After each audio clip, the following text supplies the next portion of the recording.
my personal life motto is never be the one to say no to yourself. So if you have an idea, if you have something you want to do, always try it and make somebody else say no to you. Don't say no to yourself. Life is all about relationships. Lovers, family, body, or money. How satisfied you are can be completely explained by how you relate to things around you. This is Sophie Jaffe, and together with my husband, Dr. Adi Jaffe, we are here to explore and teach you how to maximize your relationships and achieve a happier life. Let's get ignited. Hello, everybody, and welcome to this episode of the Ignited Relationship Podcast. I'm Adi Jaffe. And I'm Sophie Jaffe. And it is so nice to be here with you all today. How amazing was Atticus's episode last week? Sick. It was magical. Yeah, we'd love to hear your thoughts. You might have missed it because it was the holiday weekend. So definitely go back and check it out. He is amazing, brilliant, smart, witty, funny, and the story is so fun and offers such like a fun, adventurous, like lighthearted, like viewpoint on the world. Totally. Love it, love it, love it. Great person to open up our theme of adventure for this month. Hallelujah. And let me start off with our review of the week by AC. Thank you, Jaffe's! Exclamation point. I find myself sharing information and conversations from Sophie and Adi's podcast all the time. These two dig into so many important topics, and I'm grateful for the heartfelt energy they consistently put out into the world. The Ignited Podcast is a welcome pause in my whirlwind day-to-day of mothering two small kiddos. We know the feeling. I give all day long, and listening to Sophie and Adi and their interviews on my walks provides so much nourishment. It creates space for me to reflect and helps me recognize my shadows when it's time to check myself. It also validates the mindset I've spent years discovering on my own. I'm really excited about the new format. I think creating content based on monthly themes is a great idea. Yay! Thank you. Yay, we love it too. I'm excited to see how these two and the podcast continually evolve. Thank you, Jaffe's, for sharing your lives, love, and beautiful family with us. Thank you so much, AC, for that amazing comment. That's amazing. Thank you. And if you haven't given us a review yet, wherever you listen to podcasts, we would really, really appreciate it. Please give us, whatever rating you think and just some feedback. We just so appreciate it. And we'll pick one at random to read on the air. Heck yeah. And Sophie, you got a little quote for us for today? Yeah. So when I have a magical Monday email that goes out on the first of every month, and sometimes you get a bonus one throughout the month, and I share my new playlist. I share astrology, whatever's going on with the moon, with, anything kind of spiritual. And it's more of like a personal note from me, not really from the company. So definitely go to thephilosophy.com and sign up for our newsletters. Then you'll get that. And you'll also get our company newsletters on Fridays, which talk about new products, what we're offering, etc. So this is a quote from that newsletter. And it's taken from Spirit Daughter, my friend. And she says, love yourself when you fuck up, when you make mistakes, or when you talk too much. Love yourself when you lose your way, when you react to things that don't deserve your attention, or you forget your intentions. Love your shadows, your wounds, and especially the things you don't want to see. Love all of it. I love it. Thank you, Jill, for that, who is currently struggling through her first pregnancy and regularly texts me with, Jesus Christ, what am I doing? This fucking blows. And I'm like, I hear you. You'll get through it and you'll forget all of it and then you'll want to do it again. Yep. So yeah, thank you for that. And that is something that we strive to bring to this podcast, is just loving all of who you are and growing from your mistakes and your shadows and embracing all of it so that you can be the best version of who you are. Yeah. Liz talks about that in this amazing conversation we have today about, we focus so much, especially around mental health and those kinds of things. We focus so much on the negative components of who we are. I have anxiety. That means I get nervous a lot, or I have a hard time speaking in public, or I constantly think about what other people think of me. But then there's also this highly vigilant part of you that is always trying to make sure that things are going well, versus somebody who's just lackadaisical and doesn't really care. And we focus so much on the negative part. So at least this quote that you're quoting here helps people focus on some giving some care to that negative part and not always hating on it, because look, it's part of you. Right. You gave a quote on Instagram today and it feels very similar, but basically it's about there is no negative side to things. There is no I remember, if you go back to our podcast where we talk about our story, right after I cheated on a D a couple years ago on New Year's, I remember going to Tulum and having this crazy, like one of the deepest, craziest tarot card readings, which I actually still have recorded on my phone. And something she kept coming back to is there is no bad. What you did is not wrong. It is not bad. Our society puts a label on what is right and wrong. There is nothing wrong about this. This came to you for a reason. There are lessons here that you do need to learn. You and your partner need to evolve and learn together and get through this together. And that I really, like, I was so resistant to that. Like my being wants there to be a right and wrong. And I kept being like, I fucked up. This is, you know, I know we'll get through it because we've been through this before and he's cheated on me before. And like, it was very like right and wrong, black and white. And that it was the beginning of opening my eyes up to my own shadows, which was part of the biggest lesson of this. I can do things that are quote unquote wrong. I can fuck up. I can make mistakes, and falling down from that pedestal that even our own friends put us on, which was unhealthy, and recognizing that like we are here to be real. We're here to make mistakes. I do a really good job of making sure people don't put me on a pedestal. I just really try to take care of that for them.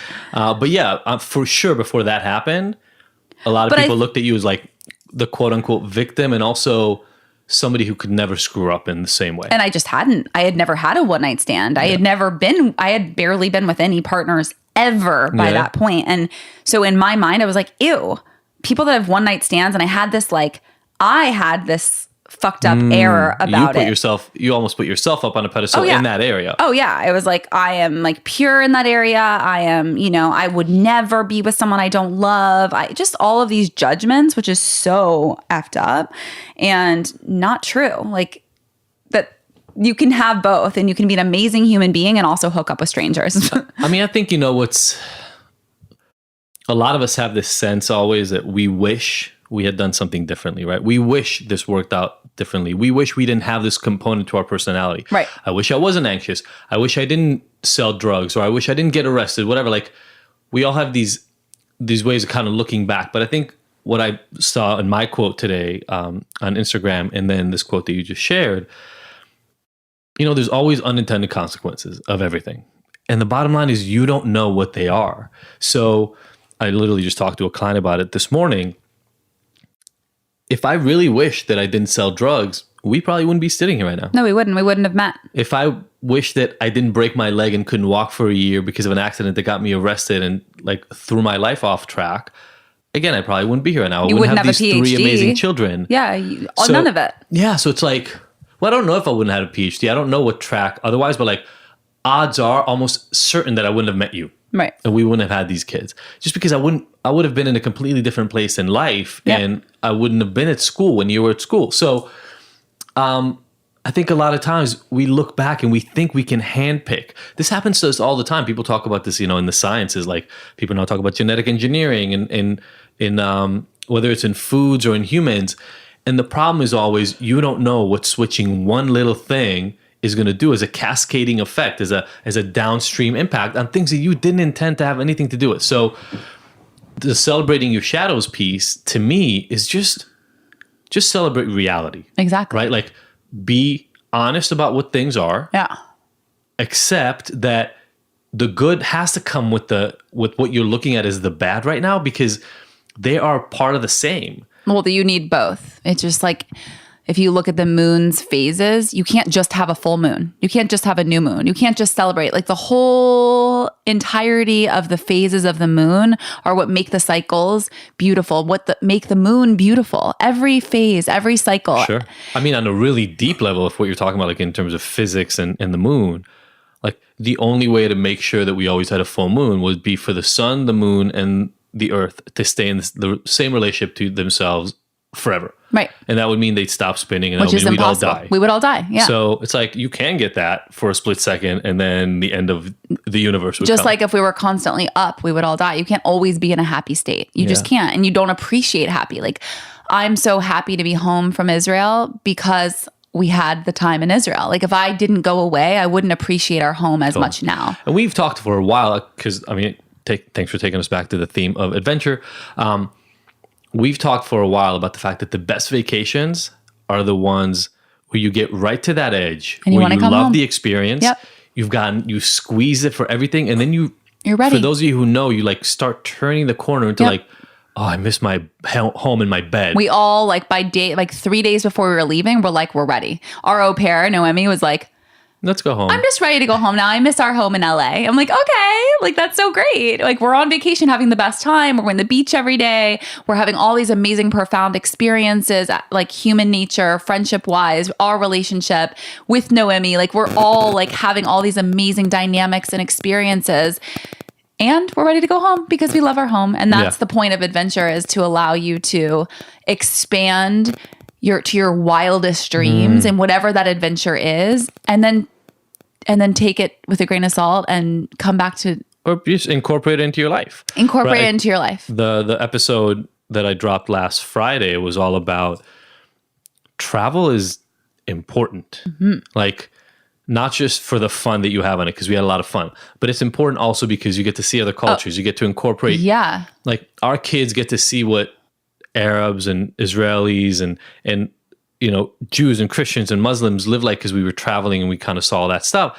And that's important because they don't get landlocked into thinking that living in it pops their Pico bubble. Robertson in LA is the only way to live. No, it pops their bubble and shows them. And also the hardships of travel. Like I also crave the hardships of travel. I crave being uncomfortable and having to find my way again. Like those first few weeks of travel, I'm off. I'm like, oh, I should be doing things this way, or I should be doing these workouts because that's what I do at home. And I should be thinking like this and having my morning routine exactly like this. And that's just not the way it works.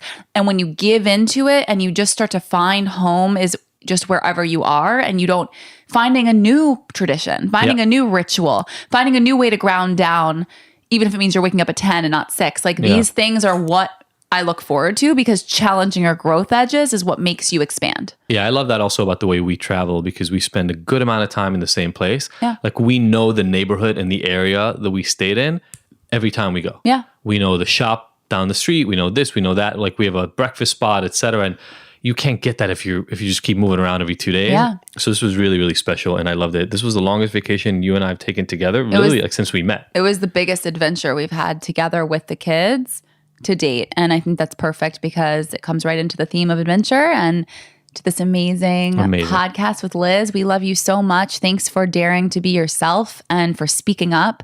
Go follow her on Instagram at Liz Moody.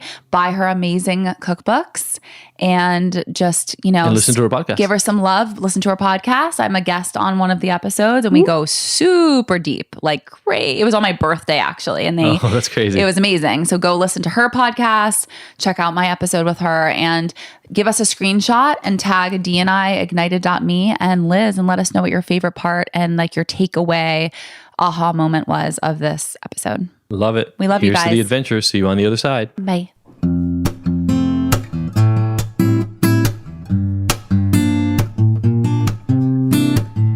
This episode of the Ignited podcast is brought to you by Philosophy Superfoods. The Philosophy offers cleanses and other nutritional products that are unlike any of the other supplements and detoxification programs on the market. Why? Because they actually nourish the body with whole, live, nutrient-rich foods instead of depriving you and leaving you hungry. Have you ever tried a cleanse only to find out that you can't make it through a whole day because you're starving? Ever try a superfood shake that made you nauseous because it was so disgusting you'd rather not eat? The Philosophy fix all that with a simple set of offerings that load up your body with nutrients while actually tasting good. Makes sense, right? Each of the Philosophy superfood and protein blends is vegan, raw, gluten-free, and has absolutely no filler ingredients. With over 15,000 satisfied customers, including some of the world's biggest celebrities like George Clooney, Gerard Butler, Lea Michele, and over 10 years of experience, this is the best stuff you can get. To buy some or find out more info, go to our website, thephilosophy.com.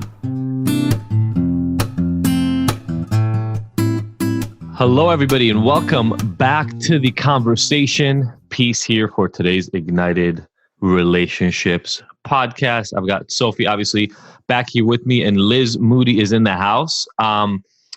Author, podcast host, and adventure extraordinaire. And we're going to talk about, I have a feeling this is going to jump around a little bit because even as we were prepping for this, food, travel, sex, and anxiety came up. So we're going to have to figure out a way to link those four. We will. They're like the pillars of my life. The pillars of Liz's life. I mean, they're not bad pillars to have, We'll deal with the anxiety. The first three support the last one, you see? Well, and also I've come to realize there are a lot of positive elements of my anxiety. Like a lot of the parts of myself I really love are sort of the flip side of my anxiety. Can we start there? Let's start there. Because I know a lot of people listening right now struggle with anxiety. Let's start by you just telling us a little bit about you, how, a little bit about your journey, whatever you want to share, and then we can hop right into anxiety. So I've been a writer since I was 16 years old. I was a food writer starting when I was like in my mid 20s. And I was the food director at mindbodygreen and for years. And then I wrote cookbooks. My newest cookbook, Healthier Together, just came out. But my transition from just being a writer that wrote about anything, I wrote about like travel a lot in my life. I had a newspaper column every week, but the transition to sort of getting into the wellness space came when I had a really severe anxiety experience when I was in my mid to late 20s. I was living in London at the time. And my husband had gotten in, he was my boyfriend at the time, even though sometimes I'd get drunk and be like, why aren't we married? But which we did get married eventually. So that works as a tactic, ladies. harass your boyfriend while drunk.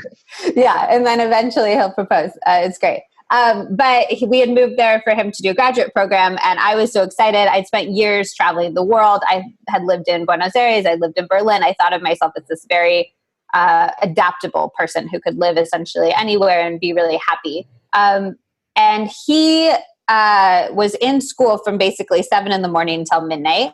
And I made the decision to quit my job, my full-time job at the time, to write a novel. So I literally went from having human contact all day, every day, to having no human contact any day.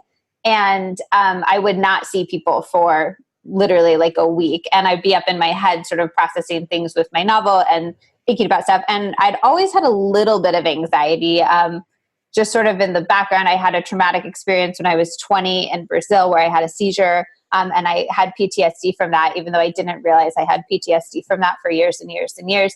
But when I wasn't having exposure to people, I just got so in my head and my anxiety got worse and worse and worse and worse and worse. And eventually I started having panic attacks whenever I left the house. And then I started having panic attacks whenever I like left my bed, essentially. So I spent, like about a month where I essentially didn't get out of bed. And in that time was when I sort of became exposed to wellness, mostly because I didn't really have anything else to do. So I'd lay there with my computer kind of on my side and I would research like how to help with anxiety and different things you could do. And I started reading studies. And because I've been a journalist for so long, I was able to kind of tell the bullshit from the more legitimate stuff and process that stuff. And I started cooking for myself and using food as a mechanism of healing. I also went to therapy. That was the only time I'd leave the house during the week. I'd literally have a panic attack on the tube on the way to therapy. And then I would have a panic attack on the tube on the way home from therapy. But my therapist was amazing. He was like a gentle gardener. And I loved his whole energy and spirit. And he helped me a lot. But yeah, it was a really horrible time. And I actually think it's been interesting now because I'm transitioning again out of a full-time job into working for myself. And it's brought back a lot of those feelings of like, have I healed? And is this a potential for me again? And having to kind of lean into trusting that the things that I've done and the mechanisms that I've put in place to heal my body will stick, even if I put myself in a similar situation. Yeah, that hits me on so many levels. Yeah. And that level of trust and just being like, I put in so much time and energy, and I may have moments of falling back or whatever you want to call it, spiraling, but that things will be different in the time it takes to recover. I think that like for me, like whenever it comes to anything, like from jealousy to, future tripping to being in the past to like eating disorder stuff to like literally any like bad, quote unquote, bad behavior or thing that kept me stuck, I go to this place of like, my recovery is just so much quicker. Like instead of spending a month in bed, you might spend a day. And that time in between of like suffering, and then you learn from that day. And then the next time it's a half day. Well, and I think every time I think as long as you're just in the smooth sailing time, you don't know that all the stuff you're doing is working. So I actually think it's nice sometimes to have those tests, and then you can be like, okay, this is effective. But to the thing I was saying earlier about, I spent a lot of time resenting that time and resenting myself and being really angry that I'd put myself in this position where I got super anxious, that I had this thing that debilitated me. I think the day that my husband and I realized it was really bad was he was like, oh, let's like go to the pub to watch the rugby game. And I realized like I literally couldn't go to the pub to watch the rugby game. And I thought I was embarrassed by it. And I felt like I'd let my husband down, and I wasn't sort of this like cool, adventuresome wife that he had, or girlfriend at the time, that he had fallen in love with. And it's taken me a long time to sort of come to, I just watched the new Avengers movie, and there's a scene in it where Mark Ruffalo, who plays the Hulk, is like, I was pushing away the Hulk and fighting him every time he came out. And then I realized that I could take all of the good parts of him and all of the good parts of my scientist self, and they would work off each other, and we live harmoniously in the same body. So I think my anxiety is the flip side of the thing that makes me an incredibly empathetic person, which is the friendship quality that I relish the most in myself. I think it's the flip side of the thing that makes me an astute observer and a really good forecaster and a narrative thinker, all of which are the qualities that make me a great writer, which is my profession and the thing that I love doing the most in the world. So I think realizing that I don't need to push it away and I can sort of pull it in has made it a lot better for me. And I know that they say that with panic attacks too. Some of the best advice I got is that the more you're pushing away a panic attack and sort of leaning away from it, the more it'll come and build. And if you just lean into it, it actually tends to go away. So do you mind, because people use anxiety as this general term, and when I work with people, a lot of times I'd like to point out that the internal experience is not that general. It's specific. You have recurring thoughts, and they're cycling, and you can't get rid of them. And there's physiological feeling. What was the anxiety for you? What were the recurring kind of fearful thoughts around for you when you were having this? So I have a number. I've always been sort of hypochondriacal. So like when swine flu was a thing, I was like, I'm going to get swine flu. And then when I was in London, my thoughts became really fixated on having a seizure. So I thought that I could have a seizure at any moment, any time. And if I started, PTSD. Yeah, it was the PTSD. And I thought that, the symptoms that I would have that were essentially me having a panic attack where I felt disassociated, or I felt dizzy, or I felt nauseous, or I felt lightheaded. I thought those symptoms, which are very similar to, from what I recall, what happened right before I had the seizure. So I thought that was me about to have a seizure, and then I'd freak out and be like, I'm about to have a seizure. I need to protect myself from this. And in fact, I was just having panic attacks over and over. Okay. So you were essentially getting triggered into your PTSD, you just didn't realize it, right? It's like like soldiers who've seen battle or who got PTSD in some other way on a battlefield, and then they hear a car backfire, and the noise reminds them of a gun going off or a bomb going off, and so they recoil, they get put in that stress mode again, etc. And for you, that happened around the seizure in Brazil. Yeah, and I think a lot of people that I've spoken to have it with just panic attacks, period. So I'm huge on sort of mitigating the symptoms that make you misattribute anxiety. So if you have sweaty palms, or if you have a little bit of nausea, or if you have some dizziness or lightheadedness, often your brain will be like, oh, why do I have these symptoms? Am I having a panic attack? And then you'll find something to be anxious about, and then you'll spiral into actually feeling anxious. So a huge part of my anxiety management personally, and what I always recommend to people, is avoiding the things that give you the sweaty palms, the nausea, the lightheadedness in the first place. So for me, I don't drink any caffeine. If I drink caffeine, I feel those things and then I misattribute. I try to keep my gut health super, super good, so that I don't feel that nausea. I keep my blood sugar that was a huge thing for my cookbook when I was thinking about what made food healthy, all of it super blood sugar balancing, so that you're never having those spikes that make you dizzy or lightheaded or the hangry feeling. I'll go straight to anxiety. And I think a lot of people will, but they won't realize that's what they're doing. Totally. That's so interesting. That's such good tips. Yeah. So often I think in mental health struggles, people are, you're calling it misattributing. I like that. They're misattributing signals that are just normal, kind of in the normal realm of functioning, but because of previous experiences, they end up taking them to the nth degree. And panic attacks over and over and over are around a lack of control and a feeling of lack of safety. And so, so much is in either A, avoiding the triggers for that, but also B, in really training yourself. And it sounds like you've done a good amount of that just through this education, training yourself to have a different perspective on those same triggers, if that makes sense.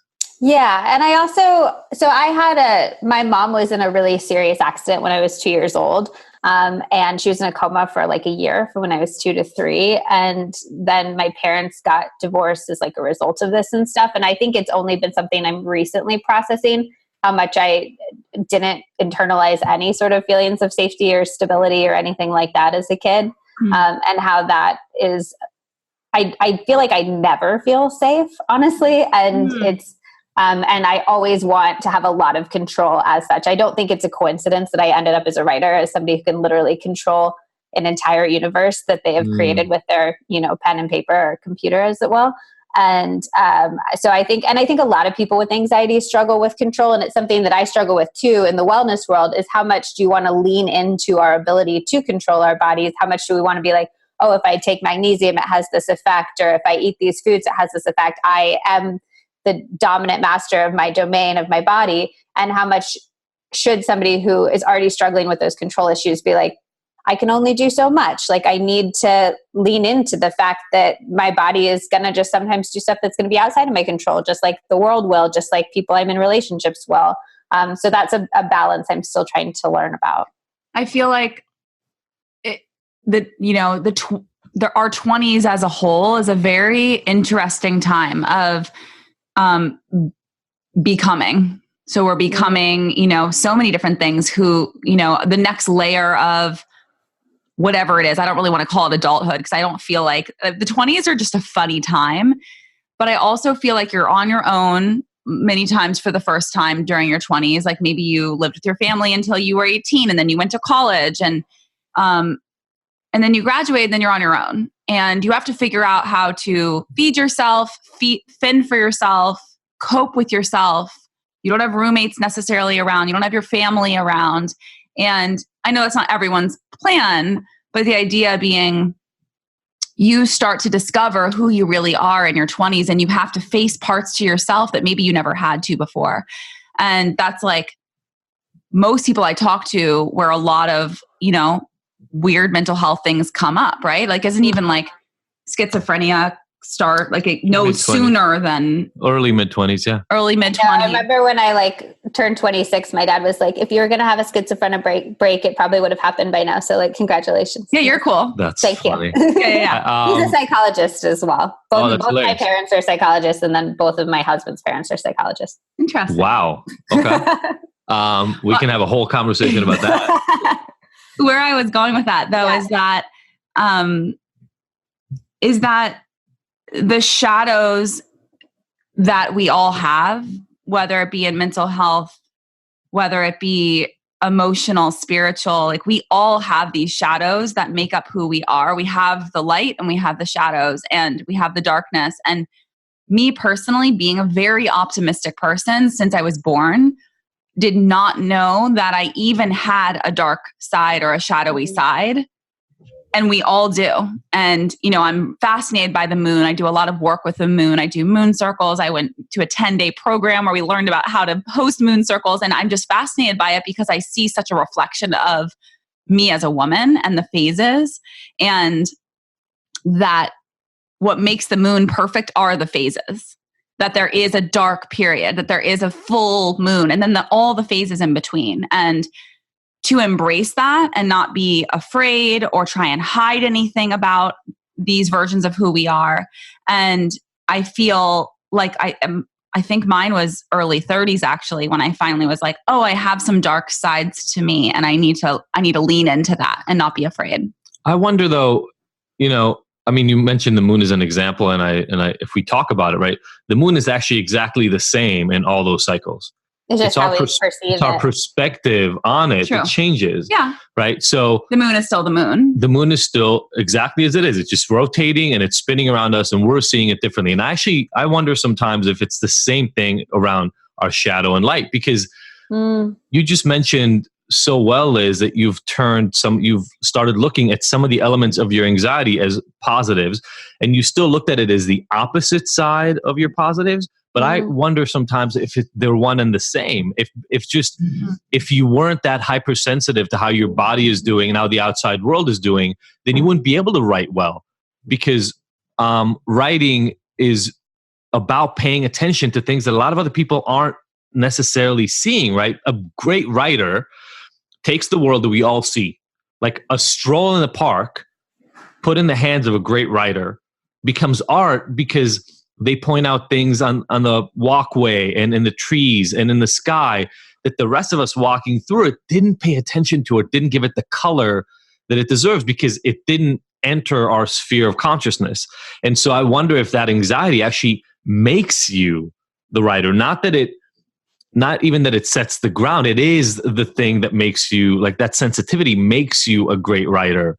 And I think that's true for so many of us. I think, like, we label it as good or bad, shadow or light.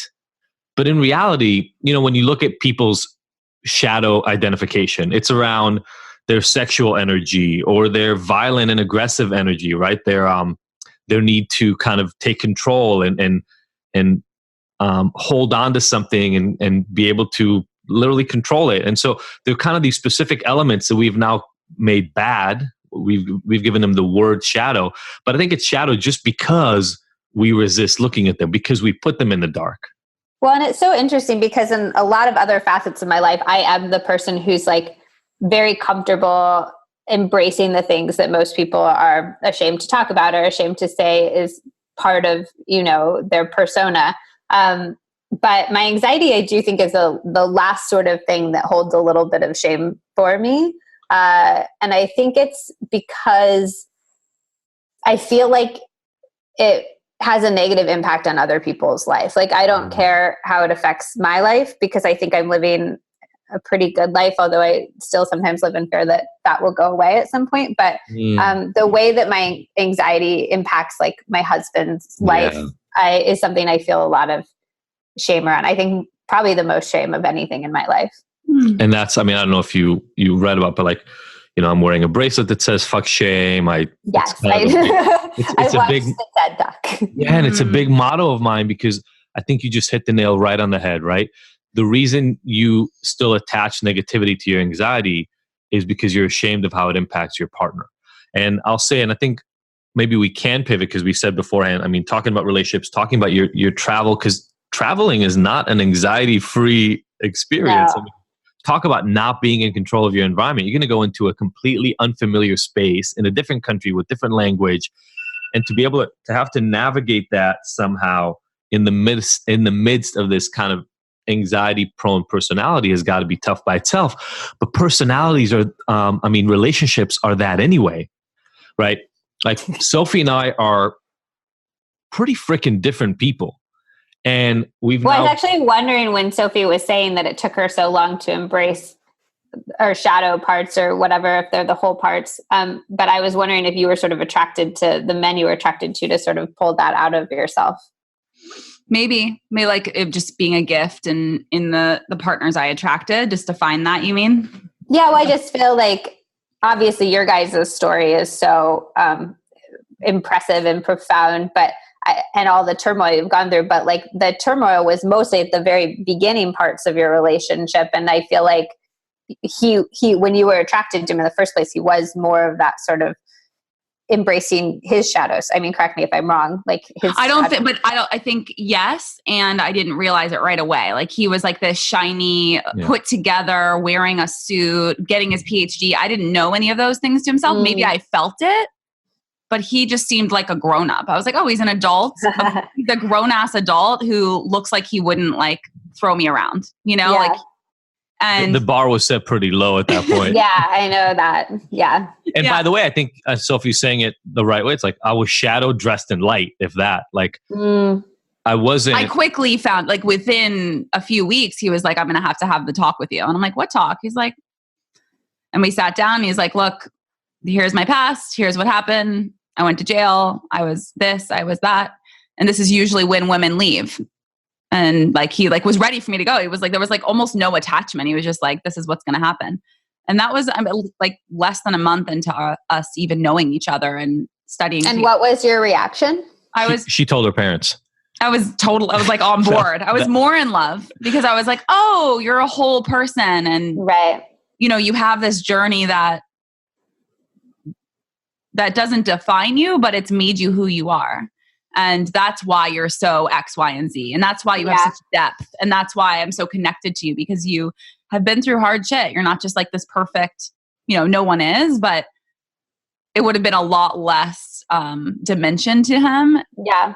I sometimes feel like that about my early 20s, it was sort of late teens, early 20s, when I was like doing a lot of drugs and making poor decisions that led to me having a seizure on the beach and stuff like that. And I get really angry at myself sometimes, but then I feel like a lot of the person that I am now is built on that sort of shitty foundation, which I 100%. Like. I have to say, I've had to embrace, like, just because it got so bad, it would be almost impossible to figure out how to live again. And this is something that I talk to people a lot around recovery, because I feel like, unfortunately, the traditional recovery story for people with addiction issues is they do completely distance themselves from who they are. They try to become, and they try to say, well, I'm not an addict anymore. I'm going to keep that other person. Well, they constantly identify actually as that addict. Like they get stuck in that place. Right. And for me, and this is why I think it's so interesting around your anxiety, and I would love to explore that a little bit more, is I don't think we can run away from any piece of us, right? Like the experience that I had, the drug dealing, the carrying around the gun, the being held at gunpoint, the money, the strippers, like that life that I lived for 5-6 years of my life is part of who I am. There's no way I can separate that out from who I am, but it's also not the thing that defines me. I can't make it the thing that defines me, because if it is, then I stay stuck there. And I hear for you, there's so much in the uncertainty of travel and all the uncertainty and the wild life that you were living at the time, culminating in this really traumatic experience. Having a seizure by yourself in a country where you don't really speak the language, on the beach alone, is traumatic. You don't know what could happen. And I assume coming out of that was part of the fear was, oh my God, I just put myself in so much danger. Yeah. I struggle. And it's interesting.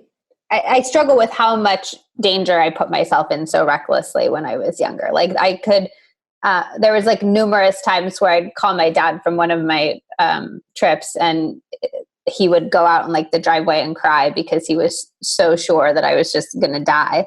And I struggle with not judging that. I mean, it's interesting because you're like, I need to lean into it and embrace it. But like, if one of your guys' kids were going to go down that path, wouldn't you guys have to label this as not a good choice? So I don't know how to walk that line. No, I love it. This is something I think about all the time, by the way, because I guarantee one of my kids will have similar experiences to what I had.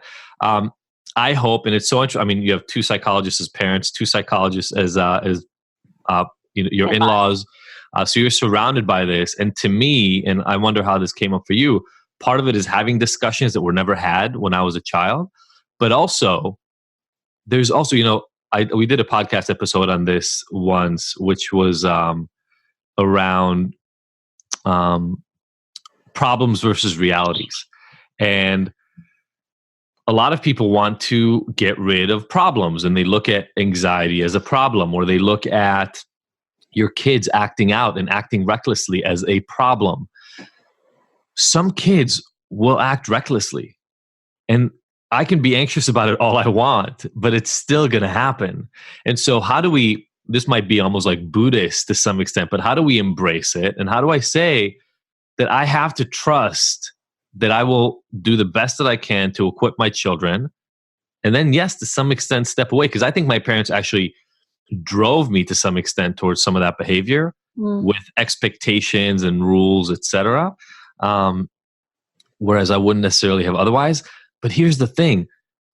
16, 15 to 22, 24-year-olds, that age range is the range where you do stupid, crazy shit. Yeah, like everything that you described to me is just like normal life. Like that's like, I hope that my kids have experiences like that to shape them into stronger individuals. When I meet people and like, there's a little bit of me questioning when they're like, I've never done drugs. I don't like the taste of alcohol, so I don't drink. I've never traveled. Like, you don't have a passport and you're 35. You've never been out of the country. It's just like not wanting to go out of your comfort zone. Not wanting to go out of your comfort zone. And it's not about a judgment around not to, but when someone says they don't ever touch a drug and don't ever let go and don't ever go outside of their comfort zone in whatever way, and it doesn't have to look the way that I'm describing, it's out of your comfort zone. It's challenging your growth. Not pushing the envelope. Yeah, your growth edges. How do you grow and expand if you don't test yourself? And sometimes, yes, things get out of hand, but like I was just reading Leo a book last night and it was all about this. It was all about like, you're going to do great. You're going to do great. You're going to do great until you don't, until you fall on your face. And I talked to him about that. I said, like, you're going to have people break up with you. You're going to have friends be mean to you. You're going to get into a fight. You're going to get an F on your science paper. You're going to, No, he won't. No, we won't. And you're going to crash, but it's how you recover from that. And it's who you are on the inside. And that's, I don't want to set them up for this, like, you're going to have a great, perfect life and everything's going to be fine. You're not going to make mistakes. Like, I want my kids to know, like, we've made mistakes. We've fallen hard. I make mistakes every day and I call myself on it. Like, what was that like for you, Liz? Like growing up with two psychologists, I'm actually really intrigued. What were the conversations at home growing up around success and expectations and what your life is going to be like?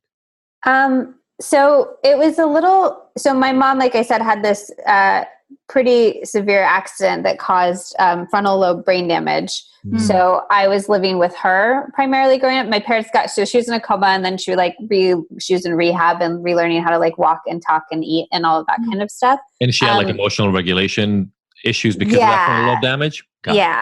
So frontal lobe is where sort of your higher personality is. So she'd been in a coma for so long, which is why she needed to learn like basic functioning stuff again. But then once she got through that, you would see her on the street and you wouldn't know anything was different. But then her personality had changed to the point where my parents got divorced as a result of that. And then the courts always gave the kids to the mom at that point in time. Mm-hmm. So I was my mom was given custody and I spent most of the year with her. And then I spent summers with my dad.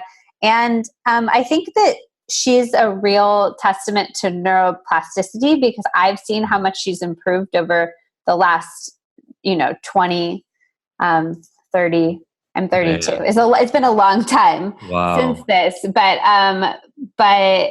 at the time, especially when she was fresh out of the hospital, I think it wasn't a normal mother-child relationship. And it certainly wasn't the type of relationship that one would expect when your parent is a psychologist.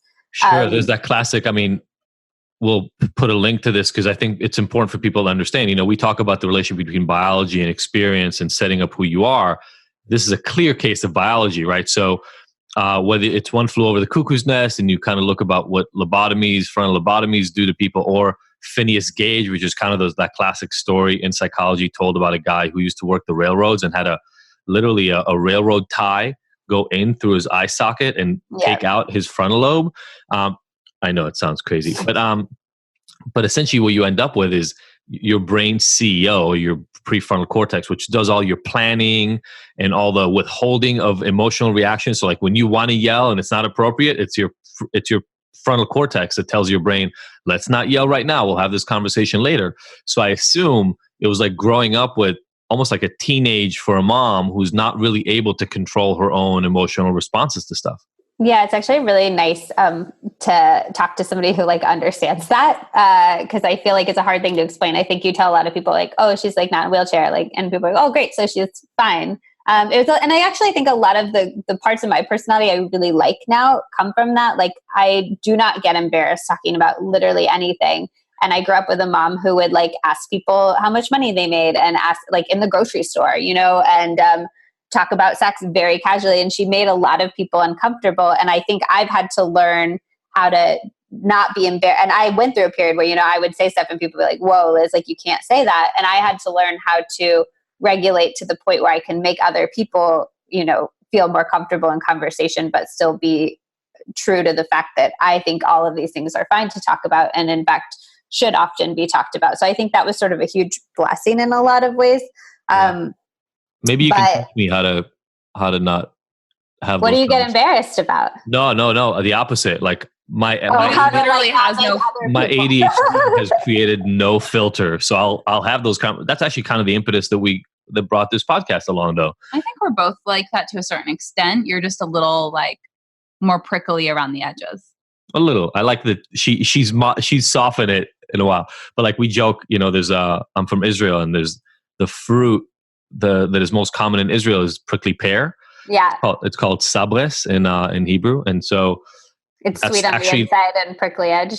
That's the name that's now given to Israelis. Is like it's so true. It's so true. So I experienced that when I was there, where people were like, maybe like at first glance more aggressive than you would be used to. And I was talking to somebody that I met when I was living there, or when I was there, who lived there, and she was like, we learned there's like not time for that shit. Like you grow up in a country that is filled with people who are descended from the greatest trauma of recent history. And I think it's and a lot of Esther Perel's work talks about, you know, people kind of go in one of two directions. Either like, we don't have time for shit, we're just going to like live our lives hardcore, or we retreat into ourselves. And I think the first one, or the latter, you don't really see or have access to. And then the first one is very front of mind and present, and it can read as aggressive, but I actually think it's just like we have one life, we're not going to fuck around. Absolutely. You know? Yeah, it's like honest and tactless. Like, I'm going to tell you what I think because I'd like for this. And the way I think about it is like, I want this interaction to be as good as it can be. So I'm going to tell you what I don't like about it. And if you're down to fix it, we'll fix it. If not, and you get weirded out by it, then, you know, good riddance. Is it as good as it can be, or is it as authentic as it can be? Authentic. Good call. As good as it can be is like you sort of setting the standard, which the other person might not agree with. Authentic. Agreed. 100%. Okay. Good call. Very good call. So, can we touch a little bit on, you know, travel and relationships? Because with this anxiety, I mean, were you with your boyfriend when you had that trip to Brazil, or was it before all that? No, that was when I was still living my like Sex in the City life and using sex for validation a lot. All right. Tell us more. So we're segueing into a bit more of adventurous side to Liz. Yeah. And there's always two sides to everything. And so I'd love to hear more about the adventurous side and this time in your life. Yeah. So at the time I was writing my newspaper column, which didn't pay a ton of money, but it was sort of a nice justification to go and have experiences and adventures. It was called Out of My Mind. And so it was literally just something I would think about on any given. My dad came up. It's such a dad joke title. But I love it. So yeah, I know he's very funny. But I would go I'd go to school for a semester and then I would go travel for a semester. And that started when the day I graduated from high school. I went to high school in this very small town. I'm not going to say crappy. Well, I will. It's a small, crappy town. If you're from Modesto and you're listening to this, I apologize. It's in the Central Valley. The thing people say when they live there is that you're like 2 hours from a lot of great stuff. Like you're 2 hours from San Francisco, you're 2 hours from Santa Cruz, you're 2 hours from Yosemite. But there, you know, it has the same demographic profile as towns in the Appalachian Mountains, like high teenage pregnancy. It's the meth capital of California. Half the population has asthma because the air quality is so bad. Ugh. It's just kind of like there was a lot of gangs in my high school. I just hated it. I was like, I'm not from here. In high school, I actually pretended I was from New York because I'd moved to Modesto for high school. I was like, I'm from New York City. And they would ask me questions about it. And I would be like, you know, like Central Park. Because I knew just like, I visited my grandma there like 3 times. And I like would, it was, and my biggest fear in high school, and I think this speaks a lot to my personality then and now, is that someday my True Hollywood story would come out and all of my friends would be like, she's not from New York. And I love that was your biggest fear. That was my biggest fear. And it, like, I would stay up awake like at night thinking about this. Like, what if my Hollywood story comes out, my high school friends will find out that I lied to them. I don't even know if they still produce that show, but I think I'm in the clear now. So I would go travel so the day I graduated from high school, I flew to Europe. And I went with my dad, and he stayed for a week, and we went to Berlin and Prague. And then I was going to go off on my own for 6 months. I deferred college for 6 months, and I was going to start in the spring semester. And I still remember I was in the train station in Prague, and I had like my huge backpacker backpack. If you've seen Wild with Cheryl Strayed, it was like a lot like huge, like 4 foot tall backpacks. I did that once. I'm 5'1", so it was bigger than me. And I was sitting there and I watched him like go down the escalator in the train station in Prague. And my train to Vienna wasn't for like 5 hours. So I had 5 hours to kill. I had this huge backpack. I couldn't go anywhere. And anytime somebody sat down next to me on the bench, I would move to a different bench because I was sure they were going to like murder me. And it was just this like level of fear at the fact that I was alone in this foreign country for the first time in my entire life that really freaked me out. And I always tell people are always like, oh my gosh, you spent so much time traveling by yourself as a woman. And I did. I was in, Morocco. I was in Egypt. I was in all over South America. I was in places that women often don't go on their own. And people are always like, oh my gosh, weren't you so scared? And I'm like, yeah, I was scared a lot of the time. I was also bored a lot of the time, which is something people also don't talk about when they travel. But I think both of those things are the two things that made the experience the most rewarding. Like when people say travel changes you, they're not like, oh, you went to the Louvre and saw the Mona Lisa and now you're a different person. I think you're a different person because you're being made to be uncomfortable and you're spending a lot of time by yourself. And you could honestly do that in the place that you live, but travel is like a very easy way to do it. I think I gravitated towards travel from a very young age because I was sort of running away from myself, and it felt like if I was moving physically, I was moving and had some sort of momentum. So that's why I kept thinking I needed to go and go and go. But through doing it, I learned how to sit with myself. I loved, the few months that I got to do travel by myself to this day are some of the most rewarding times that I ever had. And some of the most fun, amazing pieces had nothing to do with any sites whatsoever. Like there was a time in Italy, I had this book of human bondage. I don't know if anybody's ever read this book. It's like it's one of those 700 pagers. And you were backpacking with a 700-page human bondage book? Yeah, but it was. I feel like that says like a lot about your personality. Yeah. No. It's like I will finish this. No. It was not a huge it was a paperback book. It was a paperback. Okay. Really, it wasn't huge, but it's a lot. It's a lot to read that much. But you're right. You spend so much time alone when you travel like that. And I was in hostels the whole time.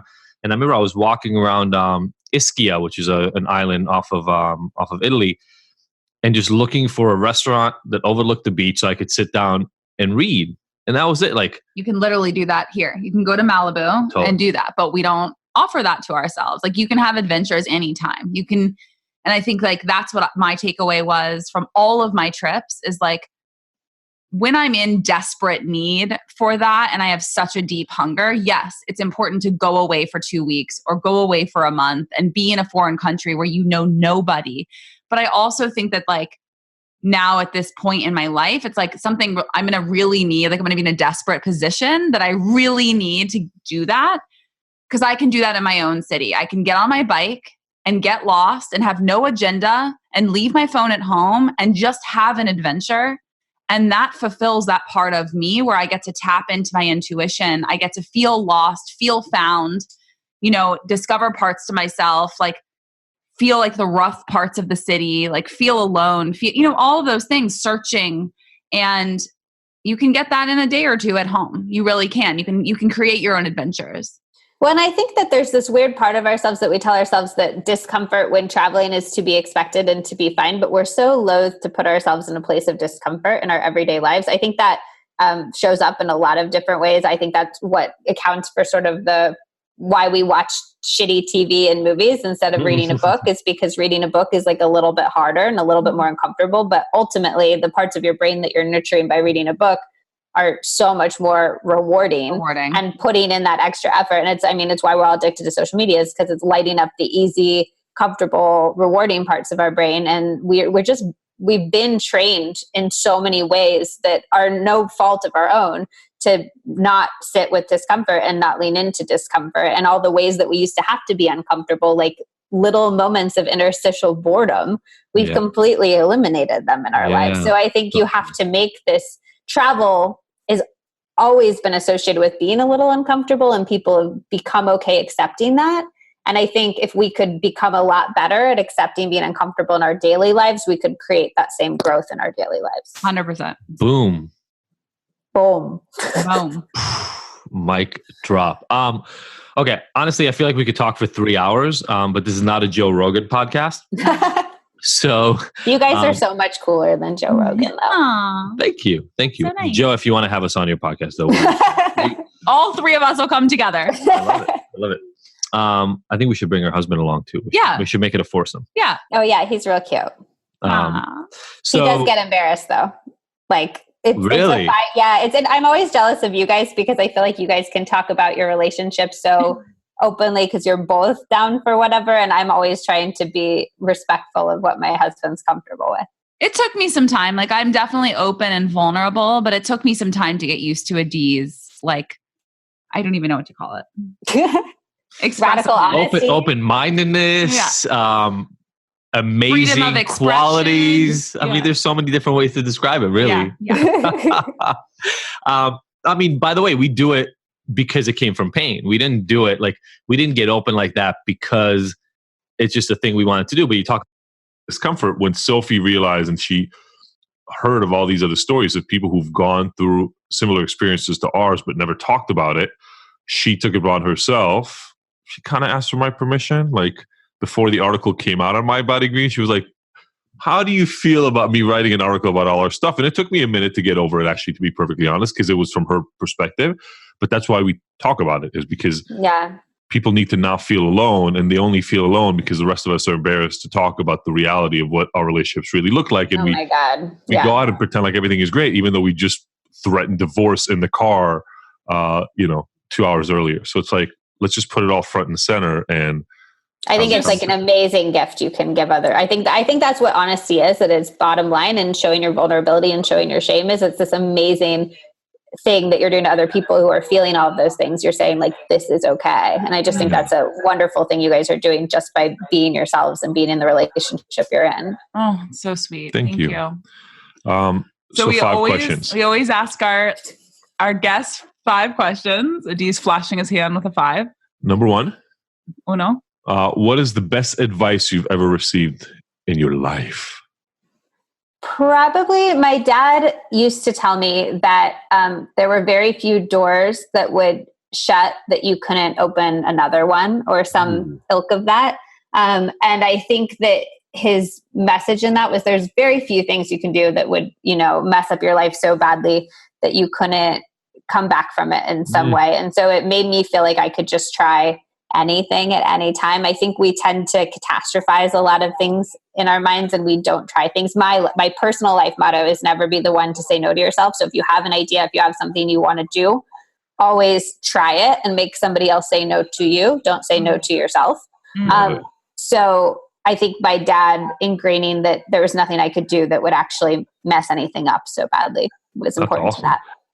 And by the way, here you are telling me what the thing was that your parents put in your head that gave you permission to go experiment and create these amazing experiences that you now get to talk about. Second one is, what has been your proudest moment?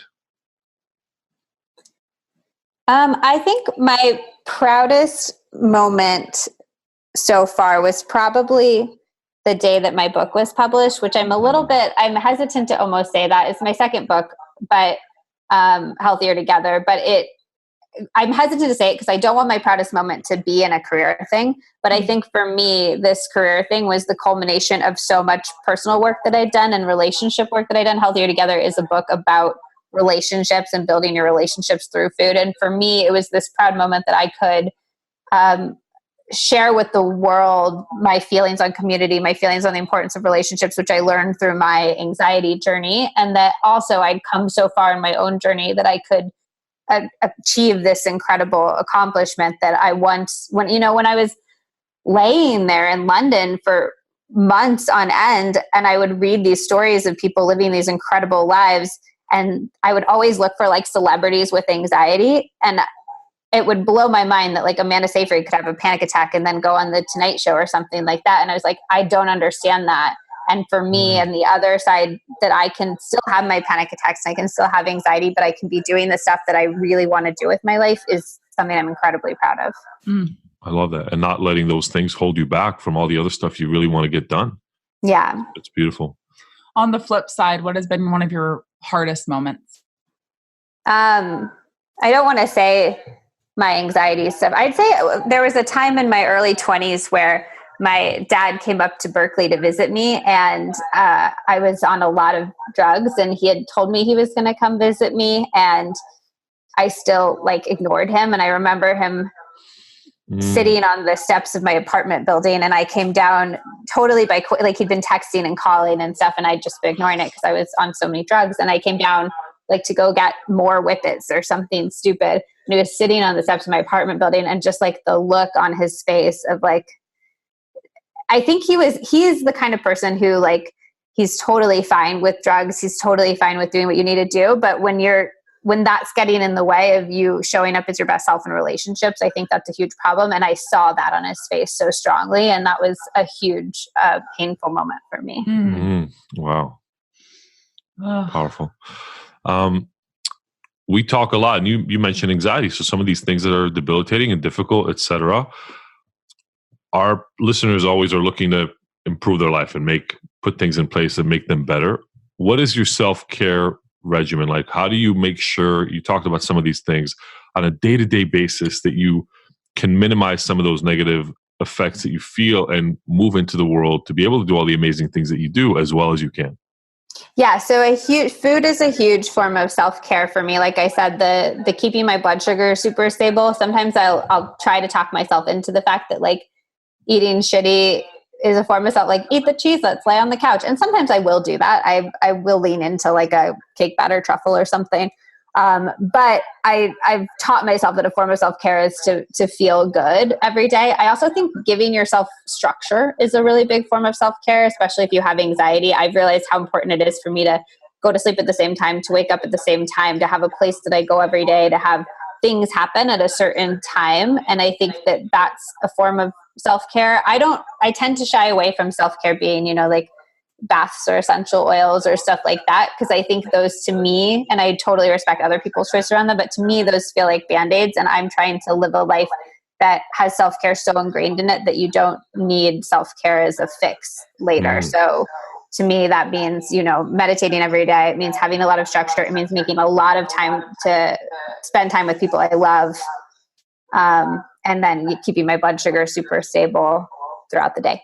I think that those are also very basic, needs to be met that we overlook. I think those are really great self-care. I have 3 kids now. Baby Noah is almost a year, and structure is everything for a baby. Yeah. Sleep is everything for a baby. And we take that for granted. Having balanced meals. If she just ate Cheetos all day, she'd be a different baby. She just would. She wouldn't be as content. She wouldn't be as smiley because she'd be deprived nutritionally. If she wasn't getting her normal routine of naps and sleep, she wouldn't be as happy of a baby. She wouldn't wake up smiling, but she's well rested. She's happy. She's content. So really boiling it down to those basic, fundamental, foundational self-care needs to be your best self and show up every day, I think is really helpful. Yeah. It's funny you say that too about your children and doing that for yourself, because I also think that something I've been really leaning into in my life recently is being comfortable with re-parenting myself. I don't think that I had, I wasn't beaten as a child, but I definitely had a different childhood parenting wise than a lot of people might have had, or that maybe would have been ideal for me. And so learning to take gentle care of myself in all of these ways that a parent might has been a really big experience of my adult life.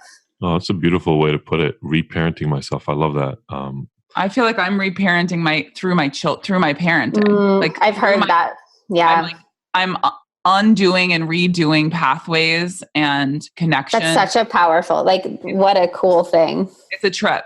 I see oh, how would my mom or dad handle this? Okay, I'm going to handle it this way. Wow. And it feels really empowering and good to give that to them, but it's also gifting me. And I've healed so much through each of the children in different ways. And it's such a gift. So I'm you excited. make me want to be a mom more than like any. Zach and I are very undecided right now. We're in that place where we're just like, I don't know. We'll see how much it messes up the rest of our friends' lives. But like you make me want to. I'm a bad or good influence. Yeah. Like, don't sit down with me if you don't want to have children. Well, we never took non-parent time, right? Like we got married and got pregnant right away. So a lot of our friends have been together for a decade, like, right? Like you guys are married for more than 10 years without the kids. So it's like you got to live a life as a married couple without children. We don't know anything. Which is very different. I have no idea what that looks like. Yeah. None. Like we found out Sophie was pregnant on our honeymoon. There was no gap. It was like 3 months. I know, but you guys do such a good job of like integrating. Yeah, like showing that, you know, having kids isn't like the movie thing where it's like the end of life as you know it and you hate your partner and sex ends and you don't read your 700-page bondage book anymore, you know, like you guys are like, no, we're still ourselves and we still have our relationship. And then I'm gonna have a link to Of Human Bondage. It's not about bondage. Of Human Bondage is like this book about life and kind of the underlying meaning behind it. I don't think there's a single episode of bondage in it, although I was really into bondage back in the day. But those two things are not at all attached. I kind of feel the urge to send you like an actual bondage book now. Just do it. Bring it full circle. We'll have to have I feel like we have to have a whole other episode on sex, but we'll get there at some point. Yes, we will. Okay. Last one. Last question. This podcast is called Ignited. What ignites you?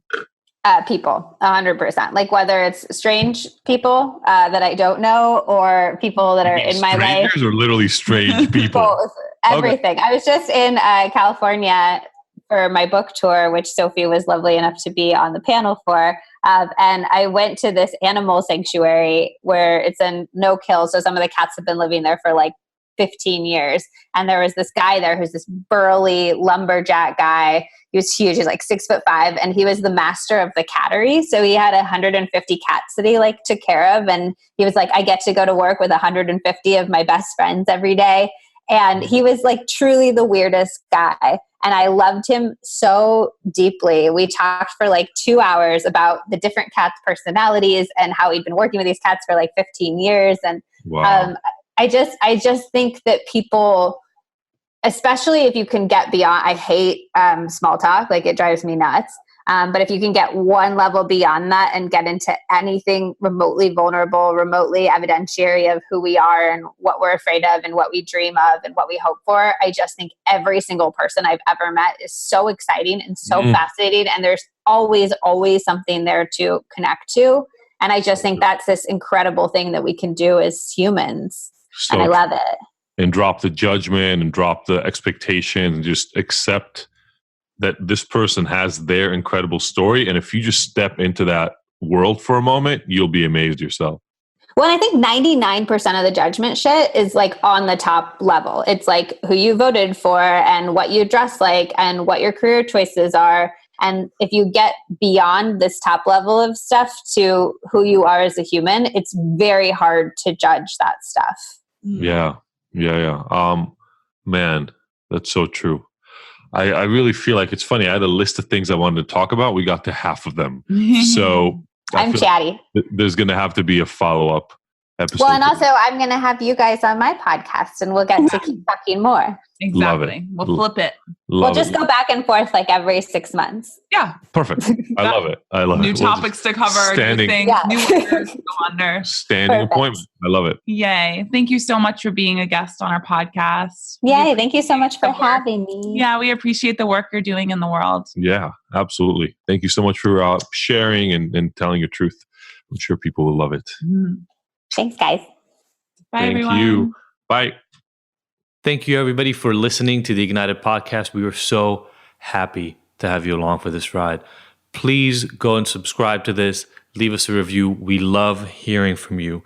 And if you want more, don't forget to go to ignited.com, where all the podcast episodes are available with show notes and so many of the little details and links from each one of these interviews. And you can look at all the future events that we have going on, all the things that make Ignited so special, even beyond this recording. Again, thank you so much for joining us. We will see you next week.